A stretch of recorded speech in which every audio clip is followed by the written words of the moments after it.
மாமாவுக்கு ரொம்ப சுகர் அதிகமாக இருந்தது. ரொம்ப ஹார்ட் பேஷண்ட்டு, ஃபெயிலியர்னே சொல்லிட்டாங்க. அவ்வளோதான் அப்படின்னு நினச்சி எல்லோரும் ரொம்ப பயந்தோம். சார் இந்த மருந்தை சொன்னாங்க. வாங்கி கொடுத்த பிறகு ஹார்ட்டு ரொம்ப ரெக்கவர் ஆகிருக்கு, நல்லா இருக்கிறாங்க. அவ்வளோதான் அப்படின்னு நினச்சாங்க.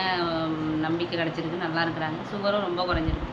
500 தாண்டி இருந்த சுகர் இன்றைக்கி 200 வந்திருக்கு. நம்ப முடியாத ரிசல்ட் அது. நம்பி எல்லோரும் சாப்பிட்லாம். அது எந்த சைடு எஃபெக்ட்டும் கிடையாது. அந்த டேப்லெட்டோடு சேர்த்து சாப்பிட்டிங்கன்னா நல்லாயிருக்கும். நல்ல மருந்து. நான் நம்பலை முதல்ல. பார்த்து எல்லோரும் போகுது முடிஞ்சுது அப்படின்னு இருந்தவங்க இன்றைக்கி நல்லா இருக்கிறாங்க. நல்லா இருக்குது மருந்து. எல்லோரும் சாப்பிடுங்க, சாப்பிட்டு பயன்பெறணும். ஹார்ட் பம்பிங் லெவல் எப்படி மேடம் இருந்துச்சு? என்ன லெவலில் இருந்துச்சு? 26% தான் இருக்குதுன்னு சொன்னாங்க. 74% இல்லை, அவங்க அந்த செயல்பாடு இல்லைன்னு சொன்னாங்க. இனிமேல் அது இன்க்ரீஸ் ஆகிறதுக்கு வாய்ப்பு இல்லை அப்படின்னு சொல்லிட்டாங்க. ஆனால் இன்றைக்கி நம்பவே இல்லை. எந்திரிச்சு நடக்கவே மாட்டாங்க, நடக்கிறாங்க, பேசுகிறாங்க, நல்லா இருக்கிறாங்க, சாப்பிட்றாங்க. அவ்வளோதான்னு பெரிய பெரிய ஹாஸ்பிட்டல்லேருந்து ட்ரீட்மெண்ட் பண்ணிவிட்டு நிறைய செலவு பண்ணி அவ்வளோதான்னு சொல்லி வீட்டில் கொண்டு வந்து வச்சுட்டோம். இவ்வளோதான் முடிஞ்சுது. எல்லோரும் சொந்தக்காரமாக வந்து பார்த்துட்டு தான் போனாங்க. அவ்வளோதான், இனிமேல் அவங்களுக்கு நல்லது கெட்டதை வாங்கி கொடுங்கன்னு தான் சொன்னாங்க.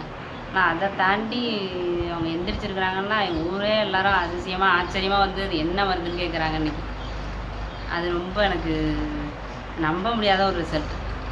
இப்போ வீட்டில் இருக்காங்களா? எங்கே எப்படி மேடம்?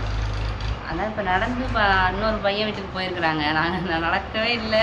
இது டாய்லெட் நடந்து போக மாட்டாங்களான்னு நினச்சிட்டு இருந்த நேரம் போய் இப்போ அடுத்த பையன் வீட்டுக்கு போயிட்டாங்க. இங்கே இல்லை. சரி மேடம். சாரும். அவங்க பேர், ஊர்?